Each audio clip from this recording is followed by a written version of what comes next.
Her screams weren't just heard, they were remembered. For over 30 years, Anna Ecklund's body became a battleground between the divine and the diabolical, as priests poured holy water into a soul already drowning in hell. But what if the exorcism itself was the mistake? What if every prayer, every ritual, only carved deeper wounds into her, gashes the darkness could seep into? This isn't just a story of possession. It's the story of how trying to save a life might have doomed it forever. What happens when the sacred becomes sinister? When prayers meant to heal instead poison, and holy water scalds the soul it was meant to cleanse?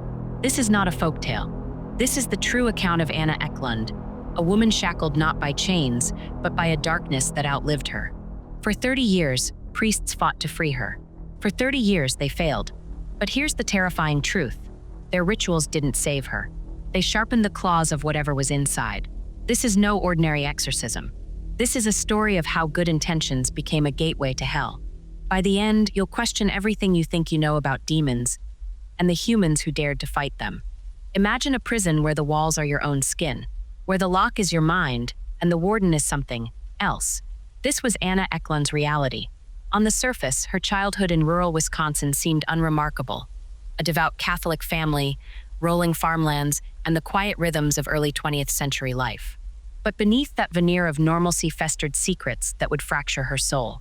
Her father, a man praised in church pews, allegedly subjected Anna to unspeakable cruelty behind closed doors.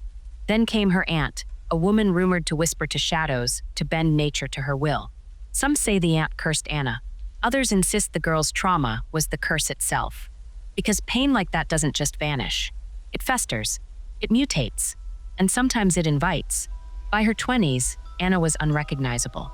She clawed at crucifixes like they were made of fire. She vomited pins and shrieked in languages no one could identify, Latin, ancient Aramaic, tongues lost to history. Her frail body, once broken by abuse, now possessed a monstrous strength. She tore iron chains. She threw grown men across rooms. The church declared her possessed, but here's what they ignored. The rot began long before the demons arrived. Her father's violence, her aunt's occult reputation, the suffocating guilt of her faith, these weren't just details. They were kindling, and when the church lit their holy fire to purge her, they didn't realize they were burning down the house with Anna still inside. October 1928, a small farmhouse in rural Wisconsin. Two priests stand at the door of a cramped, windowless room. Inside, a 44-year-old woman named Anna Ecklund is chained to a bed, her wrists raw from thrashing against iron cuffs. The air smells of incense and sweat. The bishops have given their approval. What happens next will be called an exorcism, but it will feel more like a war. The priests carried relics, a crucifix, vials of holy water, a frayed Bible. They had trained for this. They had faith, but nothing could prepare them for Anna. At first, she seemed calm, almost relieved. When they sprinkled holy water on her forehead, she whispered prayers in perfect Latin. The priests smiled. They thought they'd won. But then, Anna's head snapped back. Her eyes rolled into her skull, leaving only white. Her mouth opened, too wide, impossibly wide, and a voice like grinding stones roared out. "You think your God can save her? She is ours." The room turned cold. Candles flickered and died. And in the darkness, chains began to rattle. What followed wasn't just an exorcism. It was a siege. For weeks, the priests returned. For weeks, they chanted, they prayed, they anointed Anna's trembling body. But every ritual backfired. When they held the crucifix to her skin, blisters erupted. When they recited psalms, Anna's throat swelled shut, as if hands were squeezing it from the inside. She spat in their faces, black ball that burned like acid. Then came the levitation. One priest would later write, "Her body rose like smoke. Her head struck the ceiling. And then she laughed. God forgive me," she laughed. Anna's contortions defied anatomy. Her spine arched until her heels touched the back of her skull. Her fingers bent backward, knuckles popping. And through it all, voices poured out of her, dozens of them. Men, women, children, howling in languages no human could know. Ancient words, curses, prophecies. "Rome will burn," she screamed one night. "The holy man will choke on his own blood." Days later, a bishop in Italy died of a sudden hemorrhage. Coincidence? The priests stopped asking questions. The worst moments came when the entity taunted them. It knew things, private things. One priest, Father Johann, had buried his mother years earlier. Anna's voice shifted to mimic hers, a perfect, aching copy. "Why did you let me die, Johann?" she whimpered. "You could have saved me, just like you'll fail to save her." The priests faltered. They argued. They skipped meals to keep praying, their hands shaking from exhaustion. Anna grew stronger. Some nights, she'd whisper nursery rhymes in a child's voice. Other nights, she'd recite the priest's own confessions back to them, sins they'd never spoken aloud. And then the violence. Anna snapped her chains twice. She hurled a wooden chair at Father Johann, breaking his nose. She clawed her own face until blood sheeted down her neck, all while grinning. "You're making it angry," one doctor warned after stitching her wounds. "This isn't possession, it's madness." But the priests didn't stop. They couldn't. Every failure felt like an insult to God. By the third week, the farmhouse felt cursed. Locals claimed shadows pooled around it, even at noon. Dogs howled all night. The priests' hands were raw from gripping rosaries. Their prayers became pleas. Then came the dreams. Father Johann began waking up screaming, convinced something was sitting on his chest. Father Michael sleepwalked to Anna's room one night, found standing over her bed with a knife. He had no memory of grabbing it. The entity wasn't just in Anna anymore. It was in the walls, in the air, in them. Still, they pushed on. On the final night, they tried a full litany, every prayer, every verse they knew. Anna's response was almost bored. "Your God is silent," she sneered. "He's left you, just like your mother, just like everyone." When they sprinkled holy water, she lunged. Her teeth sank into Father Johann's arm. He screamed. She laughed. And in that moment, both priests realized the truth. They weren't saving her.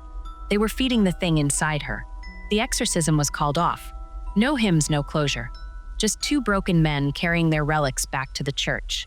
Anna, now gaunt and twitching, was left in that room. The chains stayed on. But the darkness didn't stay in Wisconsin. Father Johann developed a cough that never healed. Father Michael quit the priesthood within a year. Both died before Anna, their obituaries vague. Sudden illness, they said. As for Anna, the voices never left. If anything, they grew louder. The priests had stirred the hornet's nest, and now the hornets were hungry. This was just the beginning. The worst was yet to come. It was the 27th night. The farmhouse felt less like a place of worship and more like a tomb. The priests' cassocks were stained with sweat and ash. Their voices, once booming with holy authority, now rasped like dry leaves. They were tired, angry, and for the first time, afraid. Fear does strange things to even the most faithful men. It makes them reckless. It makes them stupid. And that night, fear would cost them everything. Father Johann leaned over Anna, his crucifix trembling in his hand. She lay perfectly still, eyes closed, breathing shallow. For a moment, she looked peaceful, almost human. Then her lips curled into a smile. A wet, guttural laugh bubbled up from her throat. "You're weak," she hissed. "Your God is weak. He doesn't hear you." Father Johann snapped. Later, he'd claim it was divine inspiration. But the truth? It was pride, rage, a hunger to win. He slammed the crucifix against Anna's chest and barked a question no priest should ever ask during an exorcism. "What is your name?" Silence. Then Anna's eyes flew open. They weren't human anymore, just black voids glossy as oil. Her jaw unhinged, and a voice deeper than the earth itself shook the room. "You do not command me." Father Michael grabbed Johann's arm. "Stop this. You're breaking the rites." But it was too late. The damage was done. Anna's body began to change. Her skin bubbled like boiling wax. Blisters erupted across her face and arms, oozing yellow pus. Her teeth elongated, jagged and sharp. The stench of rotting eggs, sulfur, filled the room. One of the altar boys vomited in the corner. The other fainted. Father Johann kept shouting, "In the name of Christ, reveal yourself." Anna's head spun to face him, her neck twisting 180 degrees. The voice that came out wasn't hers. Wasn't one voice. It was a chorus of screams, layered over a growl that vibrated the floor. "We are Legion." Then she laughed. But the laughter didn't come from Anna. It came from the walls, the ceiling, inside the priest's own skulls. Father Michael dropped his Bible and clutched his ears. "Make it stop," he begged. But it didn't stop. It grew louder, crueler. And Anna? She began to melt. Not her body, her face. Her features slid downward like hot candle wax, pooling into a grotesque mask of bulging veins and exposed muscle. Her right eye dangled from its socket, held by a string of tissue. Yet she kept laughing. "Look at you," the voices jeered. "You call yourself holy? You can't even save a single woman." Father Johann stumbled back, gagging. This isn't possible, but it was. And it got worse. The priests abandoned the ritual. No closing prayers. No blessings. They fled the room, locking the door behind them. But the entity didn't stay locked in. That night, Father Johann woke to something crawling up his bed sheets. He lit a candle, nothing there. But he could feel it, claws dragging across his legs. Hot breath on his neck. When he screamed, the breath laughed in his ear. Down the hall, Father Michael dreamed of Anna. Not the monster, the girl she'd once been. She stood in a white dress, holding a bouquet of dead roses. "Why did you hurt me?" she whispered. "I trusted you." He woke up sobbing. By morning, both priests knew the truth. They'd awakened something older, smarter, something that enjoyed the fight. And it was winning. They returned to Anna's room at dawn, desperate to fix their mistake. What they found defied reason. Anna hung upside down from the ceiling, her ankles hooked over a rafter like a butchered animal. Her head lolled backward, hair brushing the floor. The chains meant to restrain her were coiled neatly on the bed, untouched. "Ow!" Father Michael choked. Anna's head snapped upright. Her eyes were human again, wide and terrified. "Please," she whimpered. "Don't let them take me again." For a heartbeat, the priests dared to hope. Had their prayers worked after all? Then Anna's mouth twitched. A smirk. "Got you." The voice was a child's. Sweet. Playful. Father Johann lunged with the crucifix, but Anna moved faster. She grabbed his wrist and squeezed until bones cracked. "You're mine now," she giggled. "All of you." The priests ran. This time they didn't look back. The official records say the exorcism was paused due to unforeseen complications. But the truth? The priests had broken the oldest rule of spiritual warfare. Never engage the enemy on its terms. By demanding the demon's name, they'd handed it power. By letting rage replace faith, they'd given it an opening. And the entity took full advantage. After that night, Anna's possession changed. The violence became calculated, the torment psychological. She'd quote scripture backwards. She'd predict visitors' deaths in exact detail. A farmer's heart attack, a nun's fatal fall down the stairs. All came true. Worst of all, the darkness began to spread. Farm animals dropped dead overnight. Wells turned foul. A local boy drowned in shallow water, his face frozen in a smile. The priests received anonymous letters filled with soil that smelled like graves. They'd wanted to cast out a demon. Instead, they'd unleashed a plague. And it was only getting started. Exorcisms are battles of will, of faith, of strategy. But in Anna Ecklund's case, the priests didn't just lose the fight. They handed victory to the enemy. Let's dissect exactly where they went wrong. 3 fatal mistakes. 3 doors left wide open for darkness to walk through. Mistake 1. Underestimating the enemy. The priests walked into that room convinced they faced a single demon. A lone, angry spirit. But the signs were there from the beginning. Anna didn't have one voice, she had dozens. A child's giggle. A man's snarl. A woman's scream. The priests ignored it. They recited the same prayers, used the same relics, treating the entity like a predictable foe. But journals from the time reveal chilling details. On night 6, Anna growled in Latin. "We are 7. On night 12, she bragged. The weak one left. The strong one stayed. 7, not 1. The entities worked in shifts. One would wear the priests down with mockery. Another would attack with physical violence. The cruelest? A trickster that mimicked Anna's real voice, begging for help, only to laugh when the priests rushed to comfort her. This wasn't possession. It was an infestation. And by refusing to adapt, the priests let the enemy set the rules. They fought a hydra with a butter knife. Mistake 2. Ignoring the trauma, Anna Ecklund wasn't just a vessel for demons. She was a person. A woman who'd endured a childhood of abuse at her father's hands. A woman whose aunt allegedly dabbled in witchcraft, twisting her psyche further. The church saw her as a battleground, not a victim. Modern psychologists would call it dissociation, a mind shattered by trauma, fracturing into identities to survive. But in 1928, every scream, every hallucination was labeled demonic. Here's the tragedy. Anna did have moments of clarity. During the exorcism, she'd sometimes whisper, "I'm still here. Please see me." The priests dismissed it as a trick. They never asked, what if the real Anna was trapped behind the demons? What if her trauma wasn't a side effect, but the root? By reducing her to a case, they missed the human truth. Broken minds can create their own monsters. And those monsters feed on neglect. Mistake 3. Pride over humility. The greatest weapon in any exorcism isn't holy water or Latin prayers. It's humility, the acceptance that some forces are beyond human understanding. But exhaustion breeds arrogance. When the priests taunted the entity, demanding its name, they weren't following scripture. They were ego-tripping. They wanted to win, to prove their power. And the entity knew it. Think of it like this. You don't poke a starving bear with a stick. But that's exactly what they did. By provoking the demon, they gave it permission to escalate, to stop hiding. The result? Anna's face melting into a grotesque mask, sulfur choking the air, the entity's smug laughter echoing from the walls. The priests thought they were exorcising. They were entertaining. And when they finally fled, pride turned to shame. Shame turned to silence. They buried their failures, leaving Anna to suffer the consequences. The church's greatest sin wasn't the exorcism, it was the cover-up that followed. Let's be clear, these mistakes weren't accidents.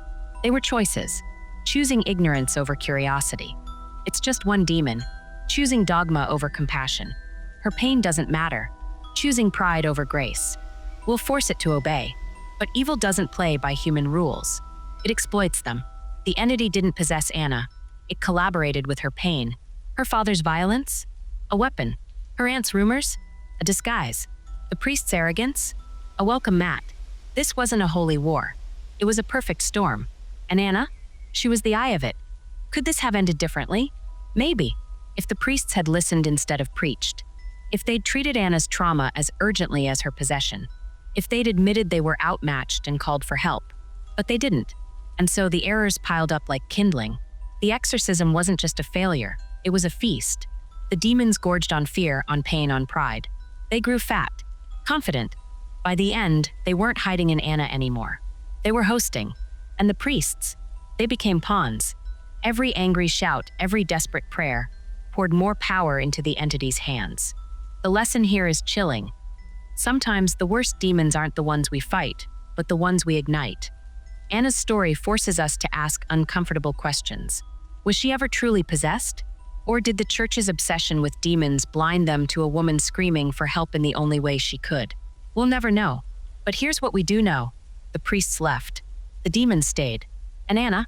She was left alone in that room, chains on her wrists, voices in her head, and a lifetime of questions burning in the dark. The exorcism ended, but Anna Ecklund's nightmare didn't. For 34 more years, she lived in shadows, a ghost in her own body. The priests left. The church erased her name from their records. But the demons? They stayed, and they were hungry. After the failed ritual, Anna was moved to a remote convent in the Wisconsin woods. No chains this time, just a small room with a crucifix on the wall and bars on the window. The nuns were told she was mentally ill, a danger to herself. They didn't ask questions, but they heard things. Screams at midnight, floorboards creaking under invisible weight, Anna's voice arguing with itself, pleading, snarling, laughing.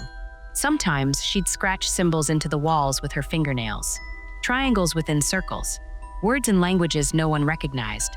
When a young nun asked what they meant, Anna grabbed her wrist and whispered, "They're shopping lists for the next life." The nun never entered her room again. Anna's body aged, but the torment didn't. By 1950, she was hunched and gray, her hands trembling from decades of strain. Yet during episodes, she'd still spit, thrash, and scream with the strength of a soldier. Doctors prescribed sedatives. They didn't work. One nurse's journal reads, "Gave her triple dose."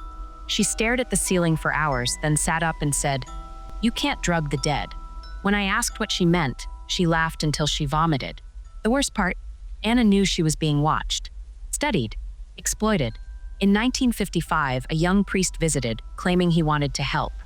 Anna took one look at his collar and sneered, "You're here to write a book. Don't lie. I've seen your face in my dreams. You die old and alone." The priest left that night. His book was never published. Rumors festered. Locals claimed Anna's presence cursed the land. Cows gave birth to stillborn calves. Crops wilted overnight. A boy drowned in a creek barely deep enough to cover his ankles. His mother swore she saw Anna standing on the shore, smiling. The convent staff quit one by one. Nuns requested transfers. Even stray cats avoided the building. Only Anna remained, trapped in a cycle of torment. Some days, she'd weep and beg for forgiveness. "I didn't mean to let them in," she'd sob. "I was just a girl." Other days, she'd press her face to the barred window and howl. "You're all next. You'll burn with me." But most days she just faded, a shell staring at the wall, flinching at voices only she could hear. In 1962, Anna fell ill, not with a demon's rage, but with time's cruelty, pneumonia. The nuns called a doctor, but Anna refused treatment. "Let it end," she rasped. "They're waiting for me." Her final hours were documented in a nun's diary. She wouldn't take water, just clutched her rosary and muttered, "Not prayers, numbers, 7, 13, 666. Then she looked at me clear-eyed and said, "They're coming tonight. Don't scream. It only makes them laugh." At 3:33 a.m., Anna Ecklund died. But here's where the story twists. When the nuns prepared her body, they found her fists clenched.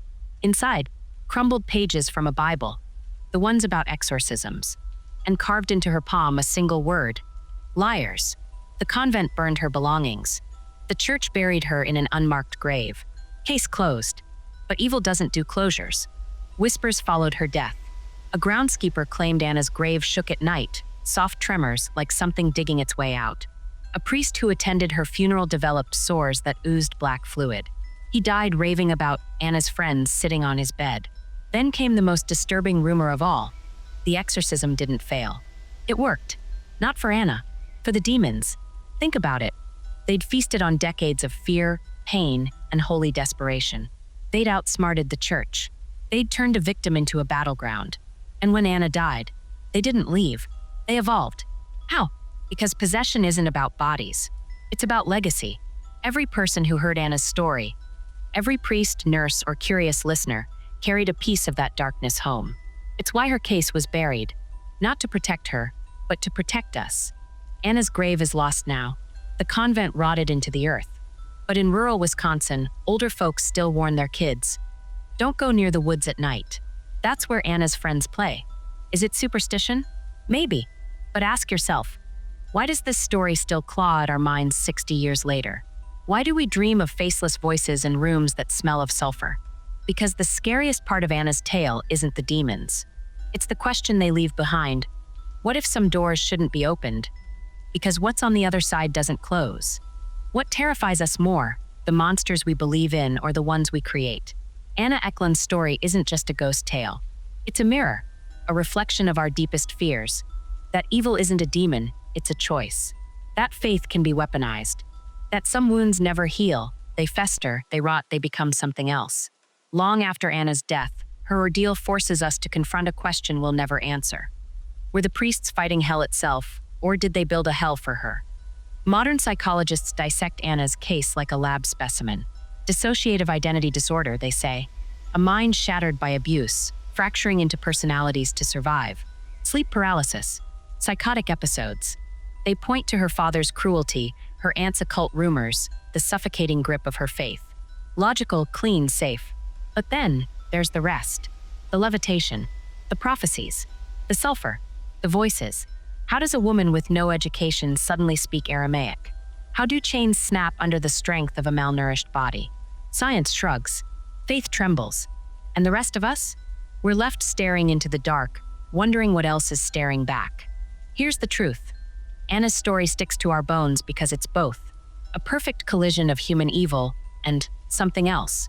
Her father's abuse was real. The church's hubris was real. But does that explain the nun who found Anna's room freezing in July, the walls crawling with flies that buzzed in unison? Or the doctor who quit medicine after seeing her dislocate her jaw like a snake? We want easy answers, demons or delusions. But Anna forces us to sit in the gray, to wonder, what if trauma invites darkness? What if madness is just another word for doorway? Think of how we handle pain even today. We medicate it, silence it, bury it. Anna's church called it possession. We call it PTSD. Different labels, same refusal to listen. Maybe that's why her story won't die. It's not about demons. It's about all the ways we fail the wounded. The priest saw a demon. Her family saw a burden. History sees a cautionary tale. But Anna, she was just a woman, screaming into a void that screamed back. And isn't that the real horror? That her loneliness feels familiar. That her madness looks like our own private battles, amplified, twisted, monstrous.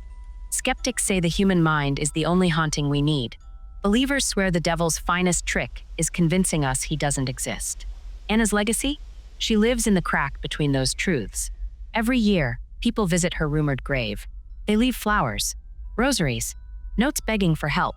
Not because they think she's a saint, because they know she's a warning that some battles can't be won with prayers or pills, that some pain becomes a home for things we don't understand, and that sometimes the most terrifying question isn't, what was wrong with Anna? It's, what if she was right? So why does Anna Ecklund haunt us?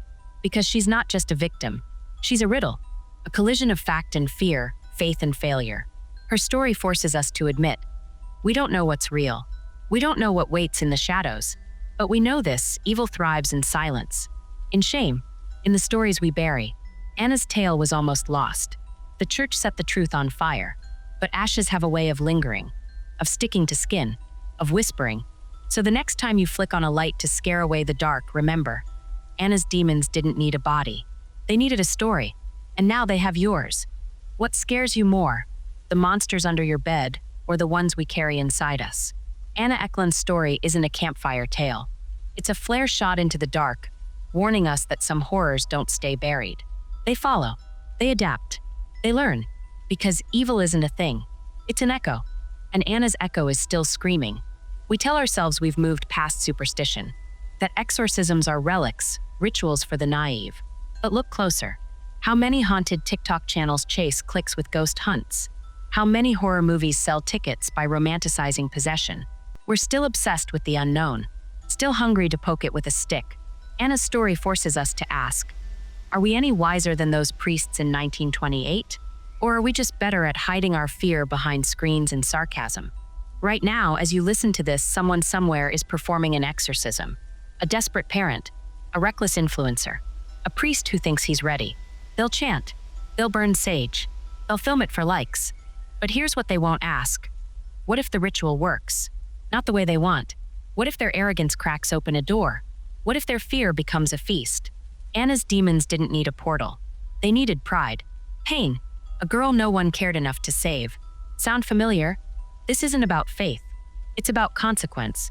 Every time we dismiss trauma as demons, every time we exploit suffering for spectacle, we repeat the church's mistakes.